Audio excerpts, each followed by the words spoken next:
sa Papa Dudut Stories, ikaw ay hindi nag-iisa.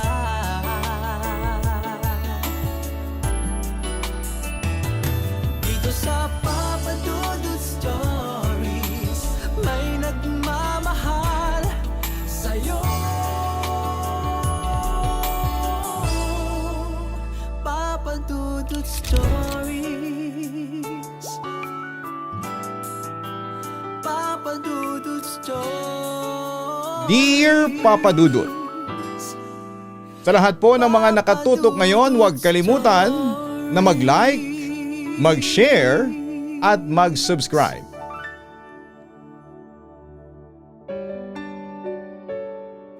Isang magandang araw po sa inyong lahat. Ako po si Rogelio Arken de Guzman. Pero mas kilala ako sa pangalang Rog. Going 30s na ako at nakatira ngayon dito sa Project 6, Quezon City. Well, matagal ko nang gustong mag-share sa inyo simula pa nung madiskubre ko ang channel mo. Simula noon ay palagi na akong nakatutok sa inyong programa. Papa Dudut, hindi ako masyadong panatiko ng pag-ibig dati. Para kasi sa akin, dati ay para sa mga babae at lalaki lamang ito. Kahit na mahilig akong magbasa at manood ng mga pelikula na love story, at lalong hindi naman ako umasa na magiging ganon ang buhay pag-ibig ko. Sa buong buhay ko kahit papaano ay umasa din naman ako na merong isang tao na para sa akin. Kung kailan siya dadating ay hindi ko alam. Sinubukan ko din na hanapin. Nandyan yung nag-register ako sa isang social networking site para sa mga gays at bisexuals. Nakakilala naman ako ng ilan pero kadalasan ay hindi nila ako nagugustuhan. Yung iba naman ay puro libog lang.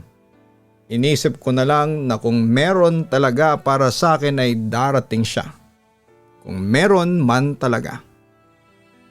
Samantala, nakatapos ako bilang isang nurse at nagtrabaho sa isang ospital sa Quezon City. At dito ko din nakilala ang one great love ko. Hindi ko makakalimutan yung araw ng pag-apply ko bilang nurse sa hospital na hindi ko nababanggitin ang pangalan. Naging maganda naman ang takbo ng job interview ko. Pagkatapos noon ay lumabas na ako sa interview room at nakipagkwentuhan sa mga aplikante na kagaya ko. Dito ko nakilala at napansin si Mordred. Mabait at masarap kausap si Mordred. Masasabi ko na kahit na hindi naman ganon ka-striking ang itsura ni Mordred ay malakas naman ang appeal niya. At sa unang tingin pa lamang ay laking gandang lalaki na ng itsura niya. Matangkad siya at moreno. Medyo balbon din siya at yon ang nakadagdag sa appeal niya.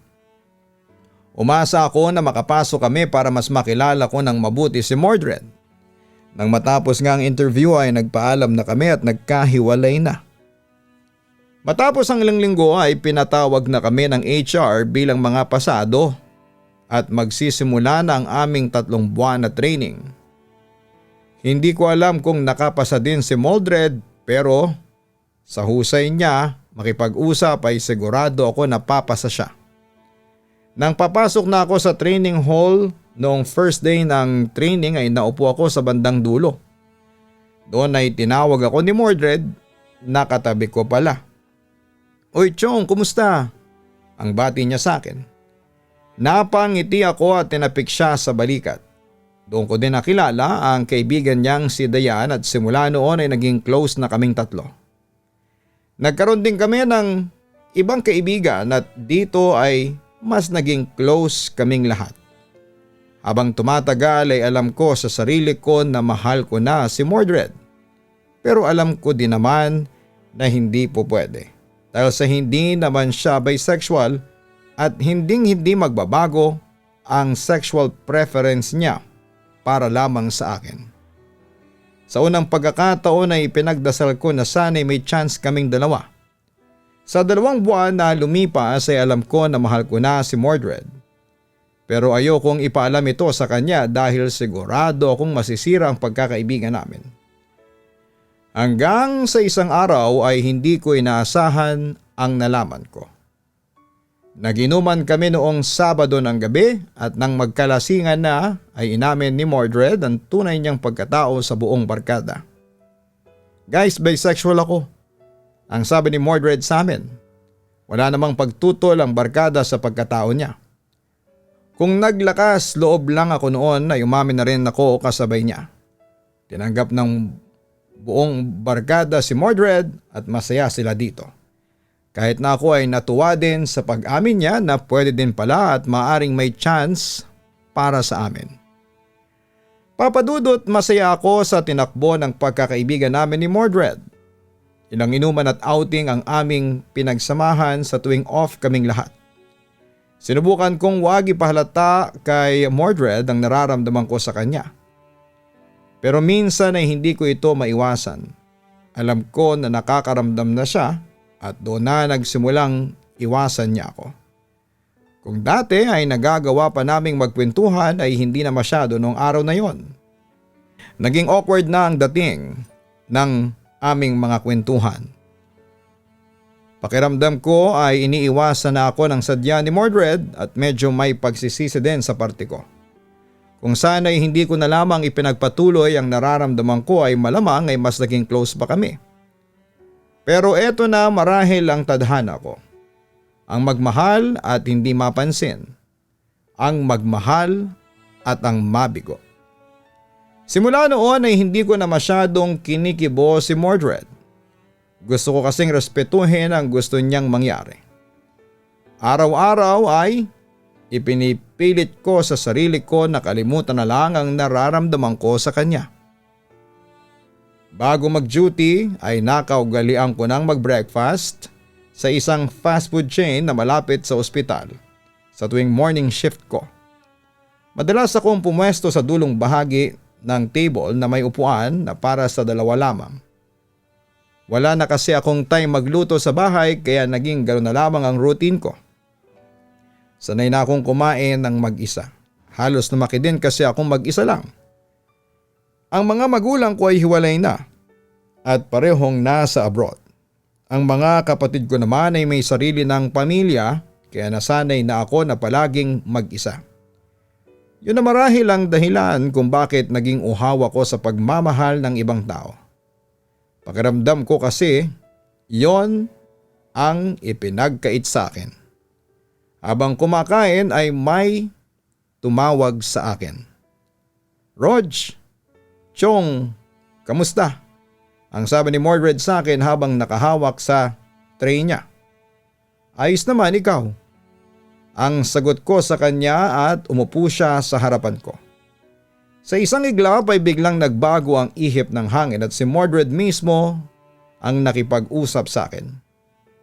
Kamusta sa ward niyo? Ang panimula kong tanong sa kanya at nagtuloy-tuloy ang kwentuhan namin. Siguro nga ay ako lang ang nakaramdam ng awkwardness sa aming dalawa. Walang bakas na iniiwasan ako ni Mordred noong araw na yon. Magiliw siyang magkwento at halatang masaya siya, Papa Dudut. Bakit parang ang saya mo ngayon? Ang biro ko sa kanya. Wala lang, inspired lang, Chong, ang sabi niya sa akin. Alam ko na ibang saya ang meron si Mordred ng mga panahon na yon, na marahil ay dala ng pagiging in love. Hindi na ako nag-usisa pa dahil baka makahalata pa siya at panigurado ay masasaktan lamang ako sa maririnig ko sa kanya. Sabi nga nila, what you don't know won't hurt you. Kaya nanatili na lamang akong tahimik sa mga bagay na hindi ko na dapat pakialaman. Sa tuwing titignan ko ang newsfeed sa Facebook ko ay puro si Mordred lang ang nakikita ko. Puro litrato niya ang nandito at kung ano ang ginagawa niya. Sa tuwing nakikita ko siya ay nagbibigay ito ng kakaibang saya sa akin kahit na papaano.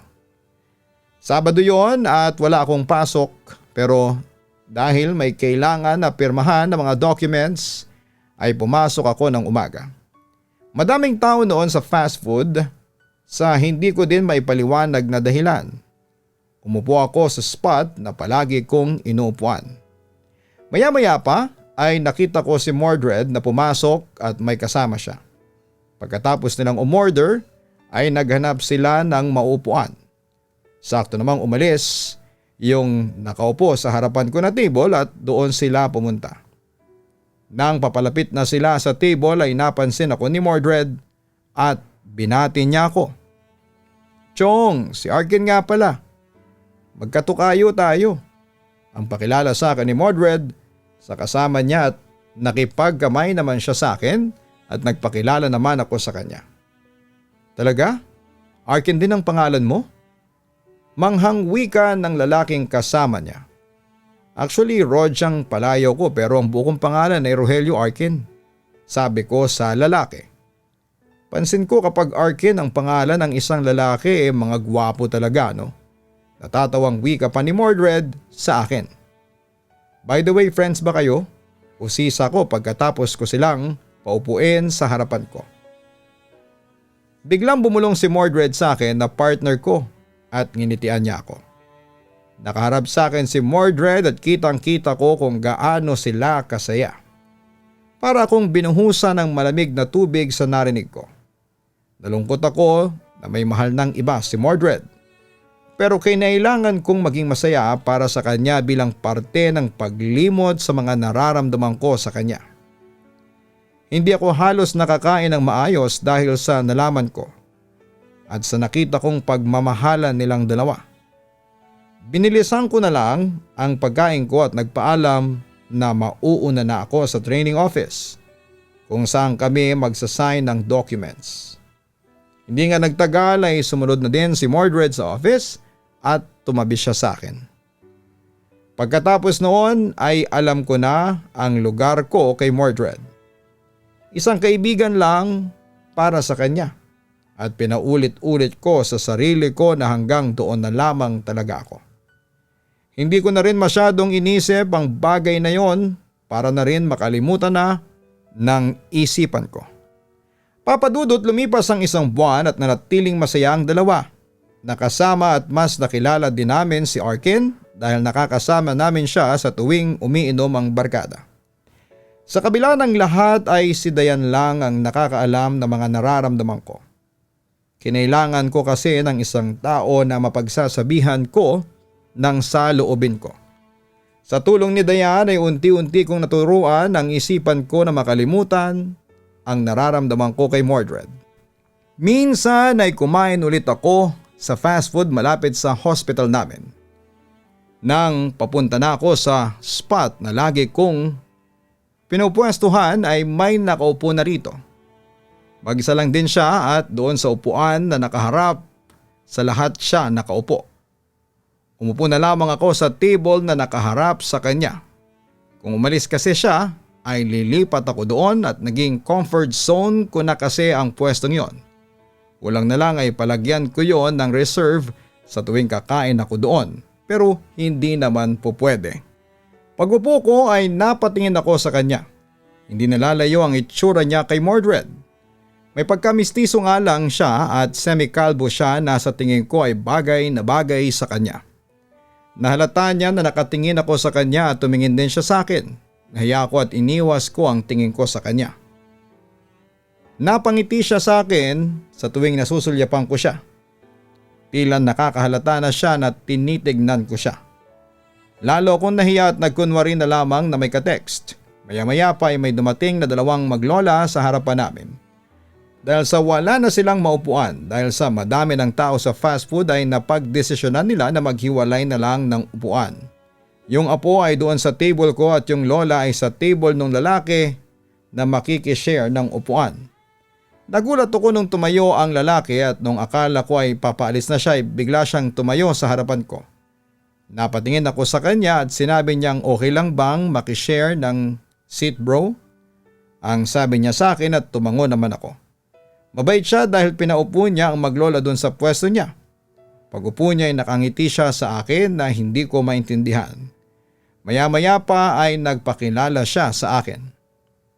Brando nga pala bro, ikaw. Inabot niya ang kamay niya sa akin at inabot ko din ang kamay ko sa kanya at nagpakilala. Rog, at ngumiti ako sa kanya. Doon ko lang nakita na talagang nakaka-good vibes ang ngiti niya. Hindi ko din maintindihan kung bakit ganon ang nararamdaman ko noong initian niya ako ng malapitan. Nurse ka dyan sa ospital? Ang tanong niya sa akin. Oo, ikaw. May relative kang patient? Ang tanong ko sa kanya at ngumiti siya sa akin sabay iling. Ako yung patient at tinignan niya ako ng mabuti. Talaga parang hindi naman mukhang wala ka namang sakit. Ang sabi ko sa kanya at nginitian lamang niya ako. Dahil malapit na ako matapos ay nagpaalam ako sa kanya na mauna na. Pero sumabay siya sa akin dahil oras na rin daw ng appointment niya sa doktor. Habang naglalakad kami papunta sa ospital ay patuloy ang aming kwentuhan. Hindi ko alam pero magaan ang loob ko sa kanya. Bago kami maghiwalay ay tinanong niya ako. Saang area ka ba para doon na lang ako magpa-admit? Ang biro ni Brando sa akin. Sa medicine ako, hindi kaya admit doon dahil healthy ka naman, ang sabi ko sa kanya at nagkahiwalay na kami. Kumaway ako sa kanya na parang isang matagal nang kaibigan at ganon din siya sa akin. Half ng duty ko noong umaga ay may tumawag sa unit namin. Dahil yung naka-assign sa mga bagong admissions ay kasama ng doktor na nagra-rounds ay ako na ang nag-asikaso bilang tulong sa kasamahan ko. Inayos ko ang kwarto na gagamitin niya.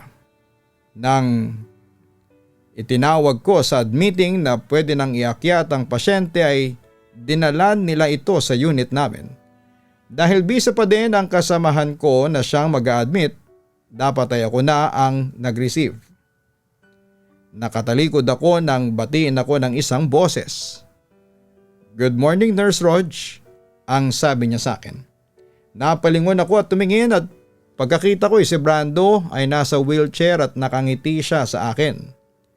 Hindi ako nakapagsalita kaagad at natulala. Di ba sabi ko sa iyo, ako ang pasyente? Ang sabi ulit sa akin ni Brando. Kilala niyo pala si Nurse Rog, Sir Brando. Ang sabi ng OPD nurse na si Myla na kabatch ko dati. Oo, ang sabi ni Brando at ngumiti siya. Hindi ko alam na seryoso pala si Brando na siya ang pasyente. Kung tutuusin kasi hindi halata na may sakit siya. Nakakalakad siya ng maayos, nakakakain naman siya, pero napansin ko na hindi niya naubos ang pagkain niya sa fast food. Pero in general ay mukha siyang malusog. Pero hindi naman siya inadmit kung wala naman siyang sakit kaya naniwala na din ako. Hinatid ko si Brando sa kwarto niya at inayos ang lahat bago namin siya iwanan sandali dahil i-endorse pa siya sa akin. Doon ko lang nalaman na may liver cancer pala si Brando pero stage 1 pa lamang ito. Bigla ako nakaramdam ng lungkot nang malaman ko ang kaso niya. Nang oras lang na yon ay naging affected ako sa hindi ko may paliwanag na dahilan na dati naman ay hindi ako ganon. Pagkatapos ng endorsement ay pinuntahan ko siya para i-orient. Inayos ko na rin ang mga gamot niya para sa chemotherapy. Sinigurado ko na maayos ang lahat para kay Brando ng araw na yon. Hanggang nagsimula na ang chemotherapy niya ay nandun lang ako. Nang matapos na ang shift ko ay nagpaalam ako sa kanya at nagpasalamat siya sa akin. Kahit na parang OPD case lang ang kay Brando ay kinailangan pa din niyang magpa-confine sa ospital dahil sa chemotherapy niya ay tatagal ng isang buong araw. Kinabukasan ay inabutan ko pa siya doon at makalipas ang 2 araw ay dinischarge na siya. Naging ganun ang routine ni Brando sa ospital para sa chemotherapy niya. Halos 1 buwan ko din siyang nasubaybayan dahil sa unit namin siya palaging nagpapa-admit sa tuwing schedule na ng chemotherapy niya. Laging 3 araw ang tinatagal ng admission ni Brando sa amin sa tuwing may chemotherapy siya. Ang unang araw ay para sa admission ng chemo drugs niya at ang sumunod na 2 araw ay para sa observation pagkatapos ng 24 hours na chemotherapy niya. Kahit na minsan ay full house kami at walang bakante, matyagang naghihintay si Brando na merong mabakante dahil at home na raw siya sa unit namin at sa mga kasamahan ko. Sa tuwing nadidischarge siya matapos ang chemo niya ay lagi siyang nagpapadala ng pizza o anumang pagkain para sa unit. Nakagiliwan din siya ng mga kasamahan ko at tinawag siyang Sir Pogi. Magaling makisama si Brando sa lahat ng tao sa ospital at kailanman ay hindi kami nagkaroon ng problema sa kanya. Ako ang halos kasama niya sa lahat ng nangyayari sa kanya sa loob ng kwarto niya. Sa tuwing nasusuka siya bilang epekto ng chemotherapy ay ako ang umaalalay sa kanya para maayos niyang mailabas ang mga ito. Ako din ang nagbibigay ng mga gamot niya bago magsimula ang chemotherapy niya. Ako ang nagpapainom ng gamot sa kanya sa tuwing sasakit ang tiyan niya at ako na rin ang halos tumatayong companion niya sa ospital sa tuwing may mga concerns siya.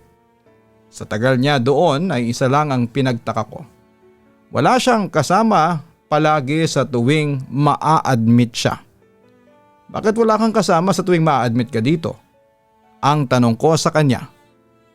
Minor lang naman to kaya kaya ko naman. Saka isa pa, hindi na ako baby. Ang sabi niya sa akin at nagkatawanan kami. Pero tinitigan ko siya at parang nakuha din niya ang gusto ko na marinig ang totoong dahilan. No one knows I'm afraid. Katulad sa iyo, may sarili-sarili ng pamilya ang parents ko at kaming dalawa na lang ng ate ko at ayoko magbigay ng sakit ng ulo sa kanila dahil lang sa may sakit ako. Ang sagot sa akin ni Brando.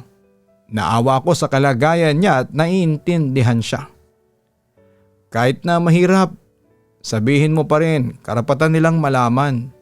Ang sabi ko sa kanya at nginitian ko siya. I will, humahanap lang ako ng tiyempo.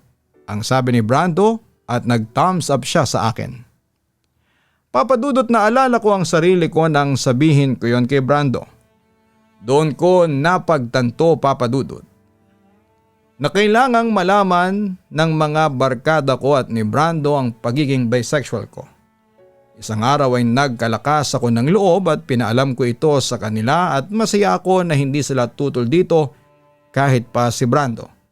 Matapos kong aminin ay parang nakalaya ako kahit papaano. Hindi nagbago ang pakikitungo ng mga kaibigan ko at ni Brando sa akin nang dahil lamang doon. Kinabukasan ay na-discharge na si Brando at bago yon ay nagpadala siya ng madaming pagkain sa unit. Nalaman namin base sa personal info niya na birthday pala niya noong araw na yon at napagkasunduan namin sa unit na bilhan siya ng cake. Bago siya umalis ng kwarto ay binati namin siya at binigay ang cake niya. Kahit na hindi niya sabihin ay kitang-kita ko na natuwa siya sa ginawa namin. Pagkatapos noon ay nagpasalamat si Brando sa amin at umalis na. Bago pa man siya makalayo ay bumalik siya at akmang papasok na ako sa kwarto ng isa naming pasyente ay binulungan niya ako. Babalikan kita mamaya pag uwi mo, labas tayo. And I insist. Ang sabi ni Brando sa akin at hindi na ako nakasagot sa kanya, nginitian lamang niya ako at umalis na siya. Nang matapos naman ang shift ko ay nakita ko ang sasakyan ni Brando na nasa labas at nang makita niya ako ay lumabas siya at sinalubong ako. Dinala niya ako sa fast food na malapit sa ospital at nagulat ako nang may nakalagay na reserve sa paborito kong spot doon.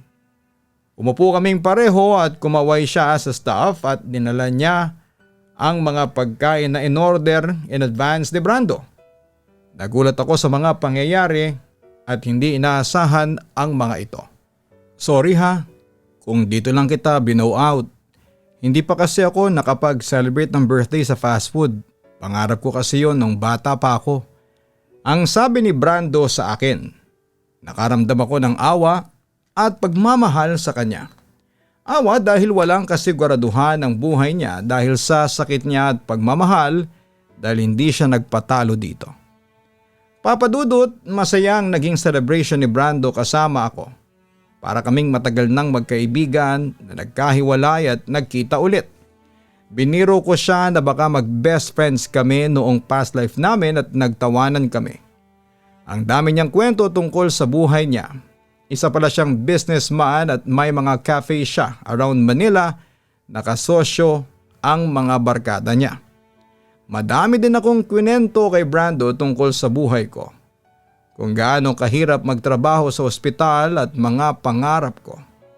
Nang gabing yun ay napatunayan ko na nasa ibang level na ang pagkakaibigan naming dalawa. Mas malalim na ito at mas tumibay ang ugnayan namin. Alam ko sa sarili ko na natapos na ang birthday ni Brando na masaya siya dahil nabuo namin yung pagkakaibigan na walang katulad. Makalipas nga ang ilang linggo ay madalas mag-text naman sa akin si Mordred. Nalaman ko na hiwalay na sila ni Arken at sobrang heartbroken siya. Naawa ko kay Mordred ng panahon na yon. Gusto ko man siyang i-comfort ay hindi naman po pwede dahil sa iyo kong maging dahilan nito para mailang ulit siya sa akin. Bumalik sa akin yung pagtingin ko kay Mordred, pakiramdam ko kasi ay kailangan niya ako bilang kaibigan. Hindi ko pinilit si Mordred na mag-confide sa akin. Pero marunong ang tadhana.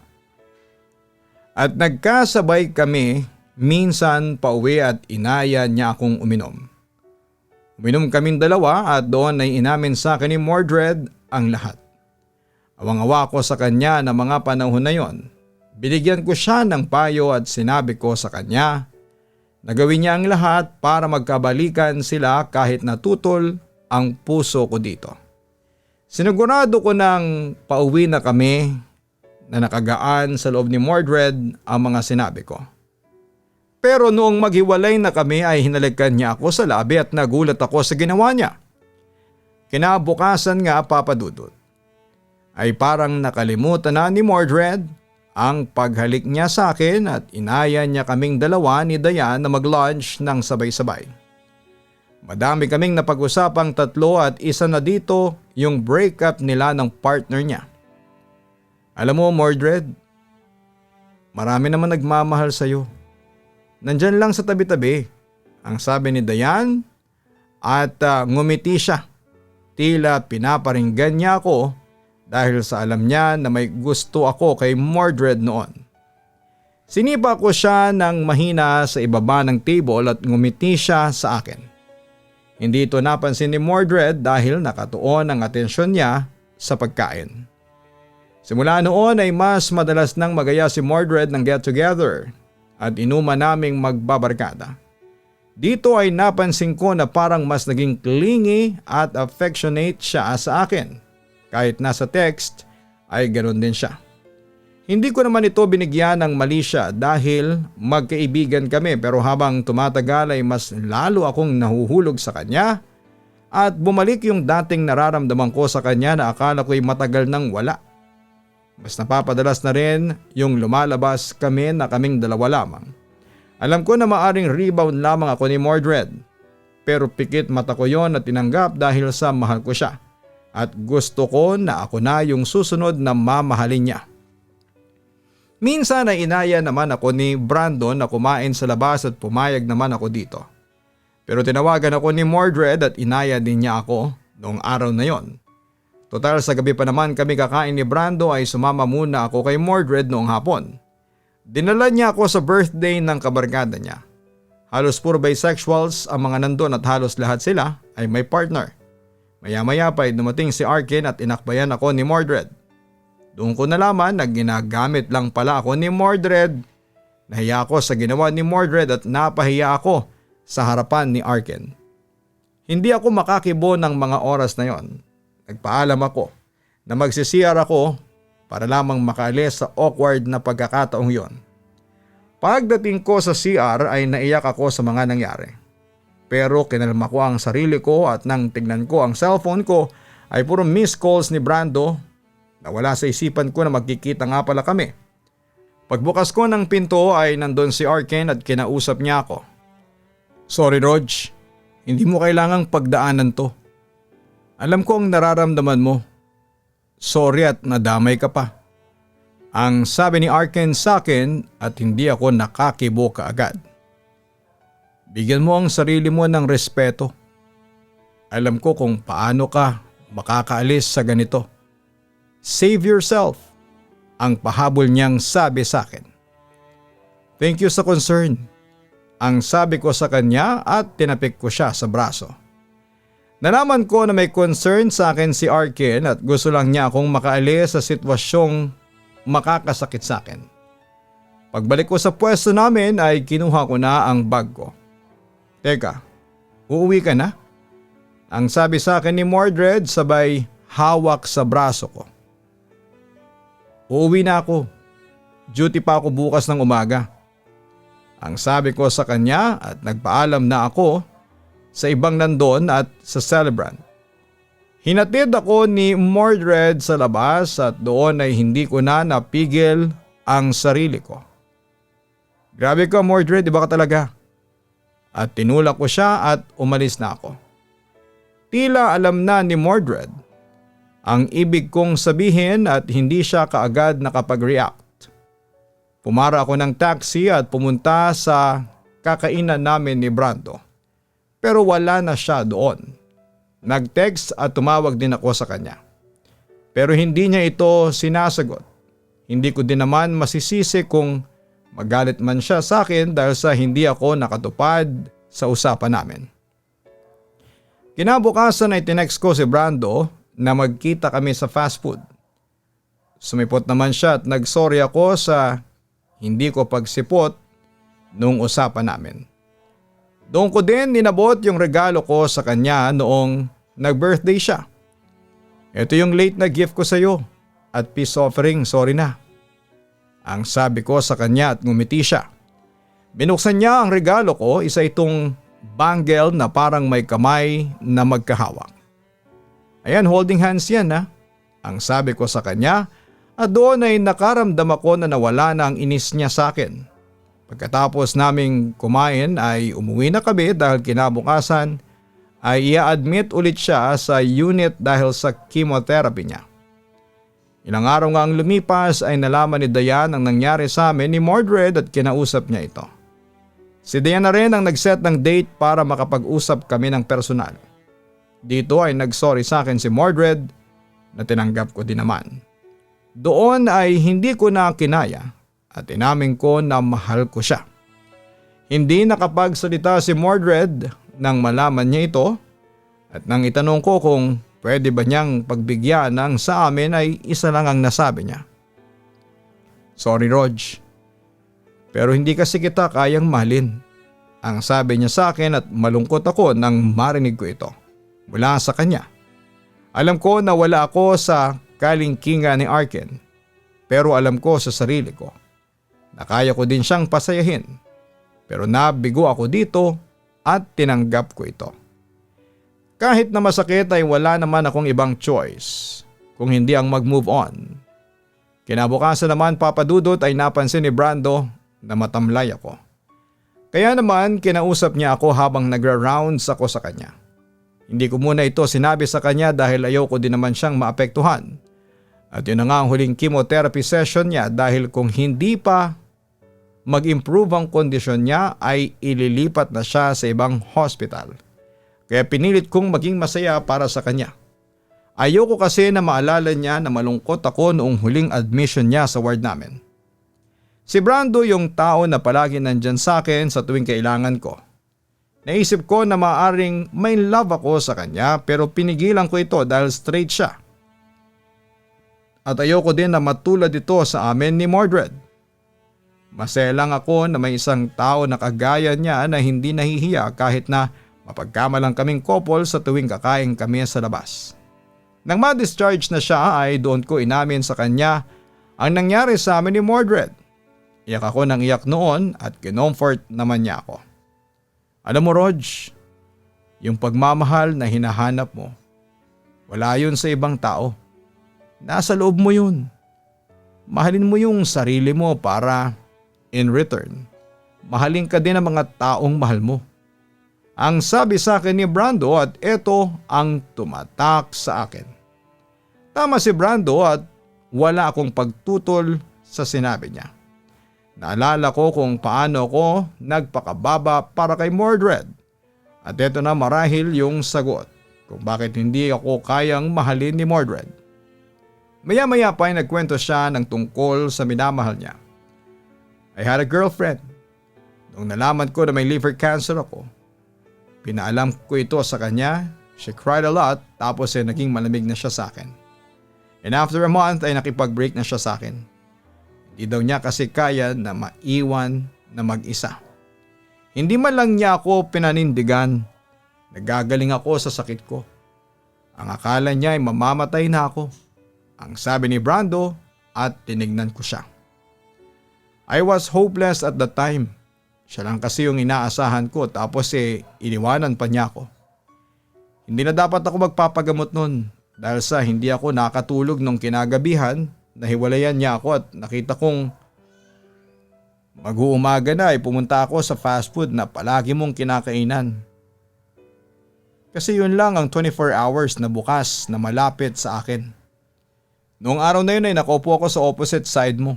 Kitang-kita ko kung paanong ipakilala sa'yo ni Mordred ang partner niya. Nakita ko din kung paano ka nasaktan at naalala ko yung panahong katulad mo ko. Yung halos walang nagmamahal. Ang sabi ni Brando at umakay siya sa akin. Maya-maya pa ay nagpatuloy na siya. Sabi ko sa sarili ko kailangan kong lumaban para sa mga kagaya ko. Sa mga kagaya mo na iniwan ang mga mahal nila. Kinabukasan pumunta ako sa ospital para magpa-check up at doon ko din na piling magpa-chemotherapy. Tuesday kita nakita noon kaya tuwing Tuesday ay pupunta ako doon at umuupo sa pwesto mo. Umaasa kasi ako na makikita kita ulit kasi alam ko na doon ka pupunta sa spot mo.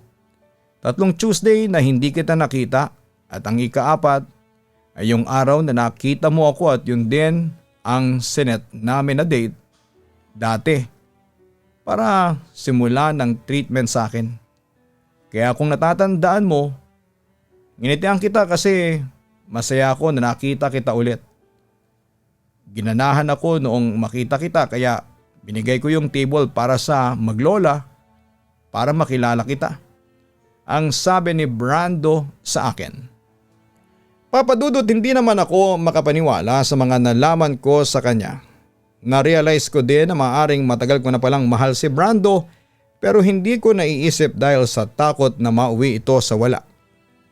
Pwede akong maging bisexual para sa iyo. Walang problema sa akin yun kasi mahal kita pero ayoko masaktan ka. Dahil lang sa mamamatay din naman ako. At ayokong iwan kang mag-isa. At naiiyak na si Brando noon, Papa Dudut. Nagkukunwari lang akong malakas at matapang. Kasi nandyan ka sa tabi ko palagi but the truth is, I'm weak. Can you stand by me until I'm gone? Maranasan ko lang na mahalin ang tulad mo ay masaya na ako. Pwede ba yun, Rog? Ang sabi niya sa akin at naiyak na din ako. I will always and I promise. At niyakap ko si Brando. Noon ay nalaman ko na matagal na pala naming mahal ang isa't isa. At pwede palang magmahala ng 2 tao kahit na hindi sila pumasok sa isang relasyon. Simula noon ay nanatili akong kaibigan sa kanya sa lahat ng oras. Nakapag-celebrate pa kami ng Pasko ni Brando at New Year. Dito ay tinodo na lahat ni Brando ang makapagpapasaya sa kanya. Baka daw kasi yun na ang huling Pasko niya at New Year na palagi ko namang kinokontra. Para mas lalong lumakas ang loob niya na lumaban. Ilang buwan din kaming hindi nag-usap ni Mordred matapos ang nangyari sa amin. Sa pag-uudyok sa akin ni Brando ay naayos din namin ni Mordred ang lahat. Madali ko napatawad si Mordred at bumalik sa dati ang pagkakaibigan namin. Siguro'y ganon talaga pag totoong nagpatawad ka. Nabubura ang lahat ng hindi magandang nangyari at bumabalik sa dati ang lahat. Matapos nga ang huling chemotherapy ni Brando ay lumabas na ang resulta ng laboratory test niya. Hindi nag-improve ang condition niya at mas lumala pa ito. Dito ay sinamahan ko siya habang sinasabi niya sa pamilya niya through phone na may sakit siya. Binigyan ko siya ng lakas ng loob dahil sa kailangan niya itong sabihin na. Hindi na din siya sa unit namin na-admit dahil sa ibang ospital na siya nagpapa-chemotherapy dahil mas naging intensive ang treatment niya. Nag-file ako ng leave at ako ang naging companion niya sa ospital dahil wala pa siyang kasama noon dahil sa Pauwi pa lang ng Pilipinas ang ate niya at ang mami at ang daddy niya. Dito ay mas napansin ko ang unti-unting paghihina ng katawan niya at ilang pagbabago dito. Hindi na ako tinutubuan ng buhok, no, Rog? Ang tanong niya sa akin. Epekto ito ng chemotherapy niya, pero dahil sa gusto kong mapalakas ang loob niya ay puro positive lang ang sagot ko sa kanya. Dati naman bagay na sa iyo yung kalbo eh. Ang sagot ko sa kanya. Sinave ko kasi yon dati, saka hindi na rin ako tinutubuan ng balbas at bigote. Ang sabi niya habang nakatingin siya sa salamin. Babalik din yan. Kaya ikaw magpalakas ka para bumalik na sa normal yung mga buhok mo, okay?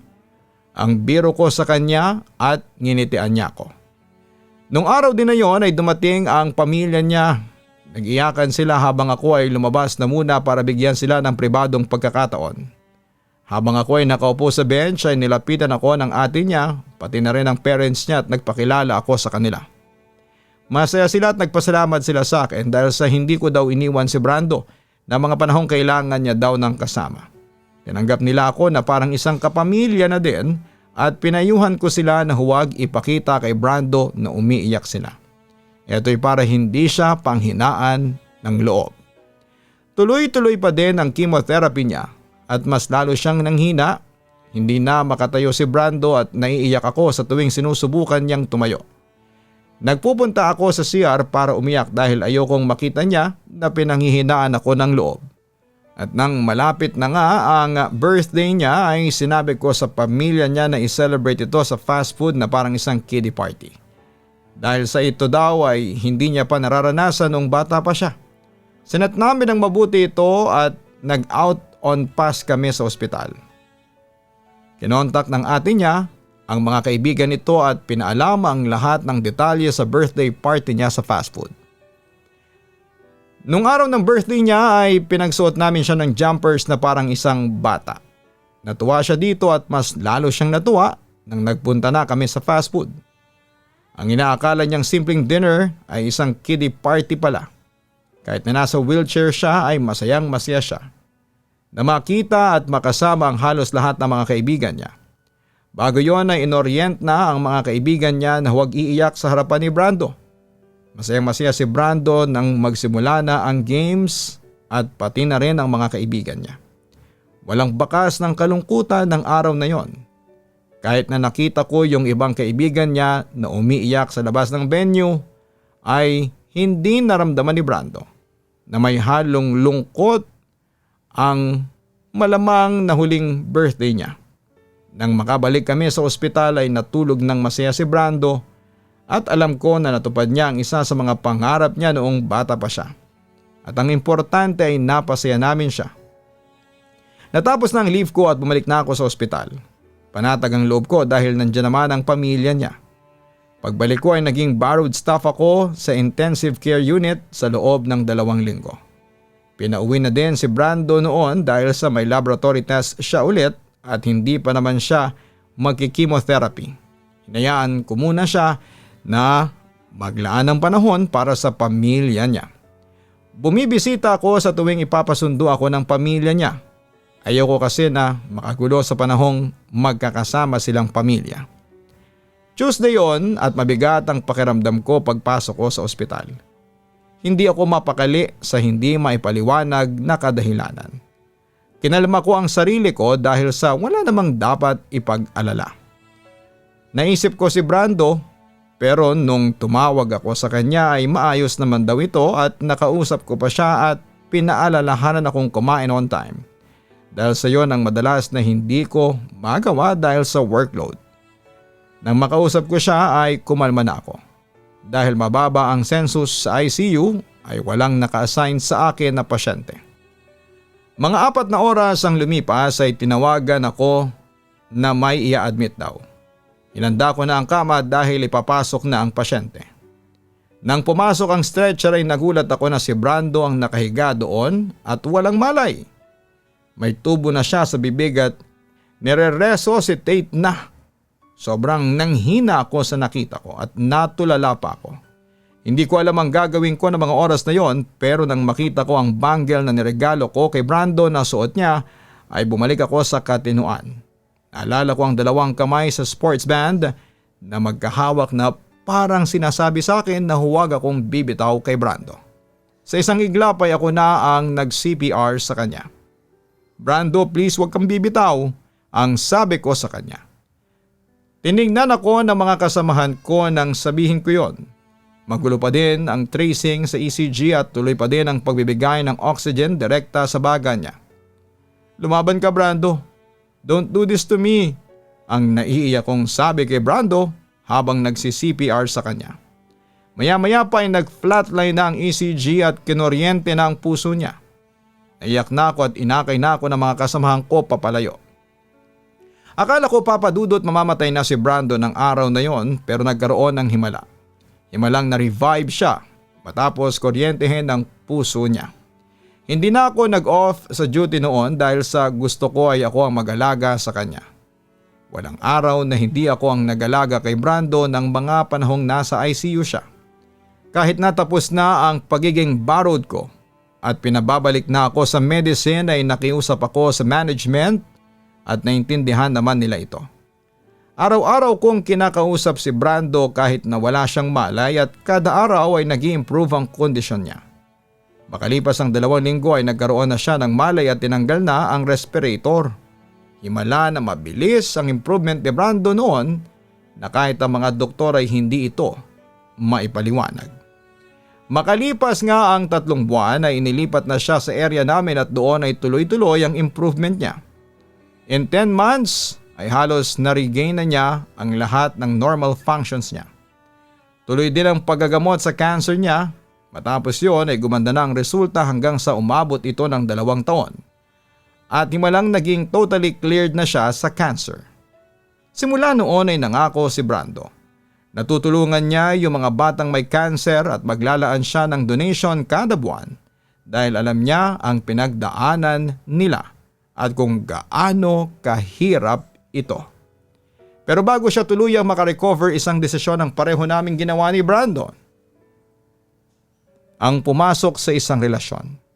Tinanggap ko ang kanyang pagmamahal sa akin at ganon din ang ginawa niya. Kaya lalong lumakas noon si Brando at nagtuloy-tuloy ang kanyang pag-recover. Makalipas ang 5 taon ay masaya kong tinitingnan ang mga picture namin ni Brando noong mga panahong una kaming nagkakilala habang nakaupo sa paborito kong spot sa fast food. Noong mga panahong parang uhaw ako sa pagmamahal. Hindi ko noon inaasahan na makakahanap ako ng pagmamahal sa isang lugar na hindi pangkaraniwan, sa taong hindi pangkaraniwan at sa pagkakataong hindi pangkaraniwan. Masaya ako na nakilala ko ang tulad ni Brando na nagbigay ng kakaibang pagmamahal sa akin. Yung pagmamahal na hindi kinakahiya, hindi ipinipilit at yung pagmamahal na totoo.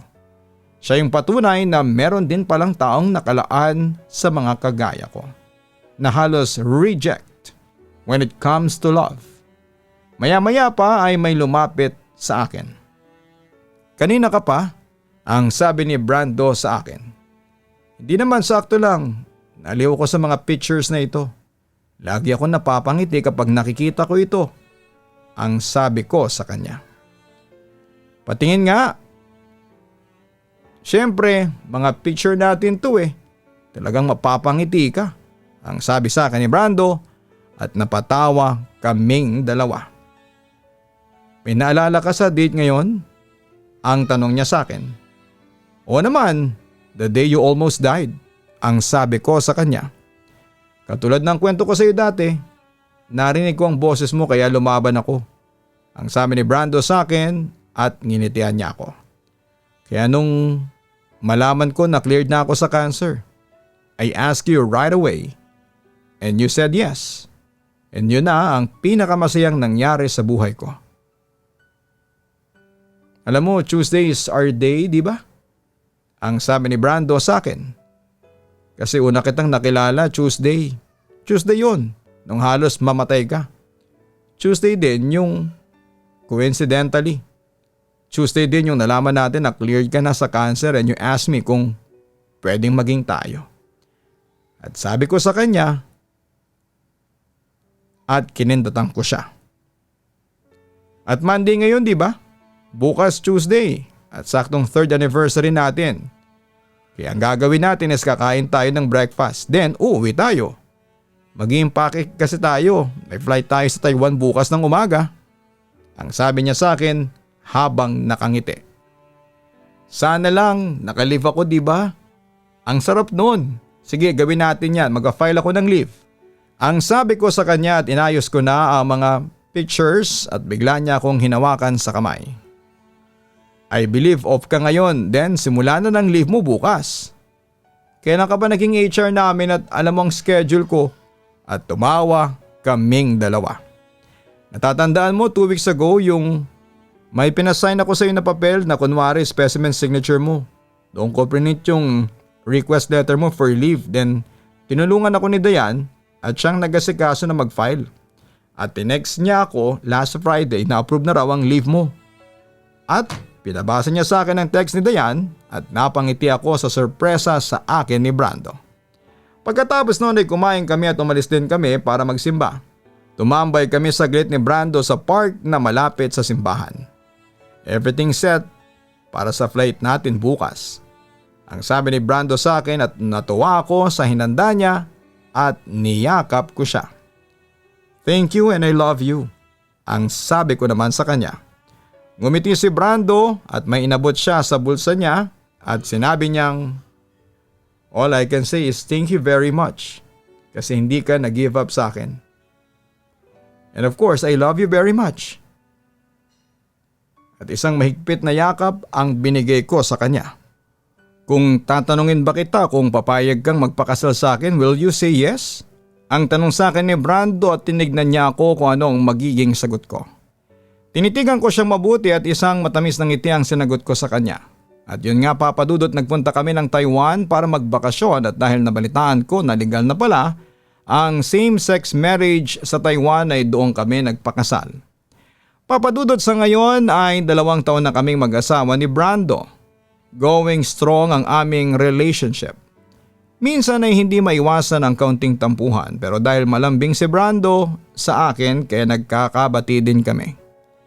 Sa ngayon din po ay nag-iipon na rin kami para sa plano naming magkaroon ng anak through surrogacy. Papadudot hanggang dito na lamang po ang sulat ko at sana po'y mabasa niyo ito at mapili ring may upload. Muli ay maraming salamat at magandang araw po sa inyong lahat. Lubos na gumagalang, Rog. Maraming salamat Rog sa pagbabahagi mo ng iyong tunay na kwento sa aming programa. Tunay na mahiwaga ang pag-ibig. Wala po itong pinipiling edad, kasarian at estado sa buhay. Ngunit alam natin na may iilan na hindi open sa mga ganitong klase ng relasyon.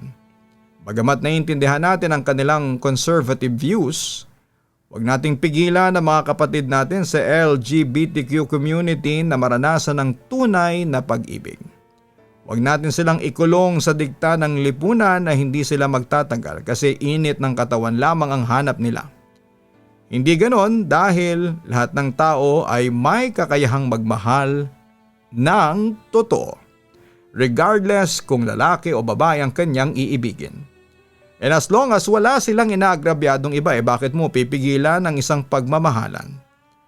Maging masaya ka para sa mga taong nakakaranas ng pag-ibig. Dahil ito ang isa sa mga pinakamasayang parte sa buhay ng isang tao.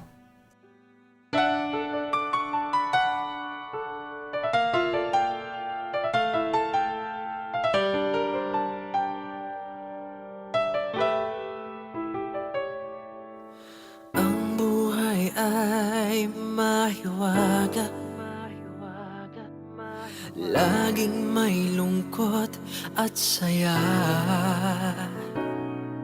Sa Papa Dudut Stories, laging may karamay ka.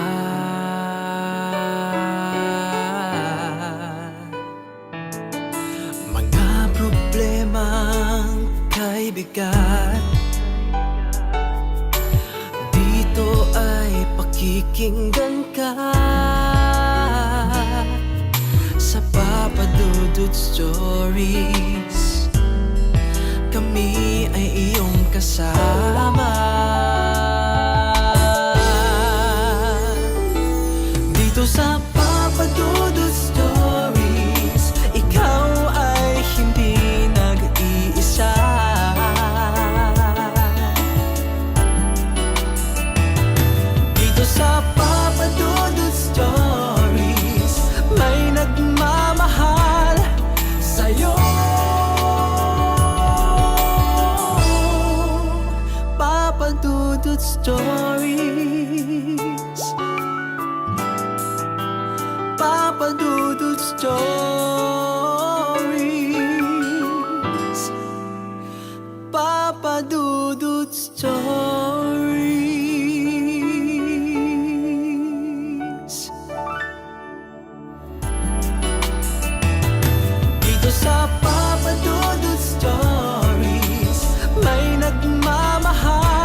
Stories.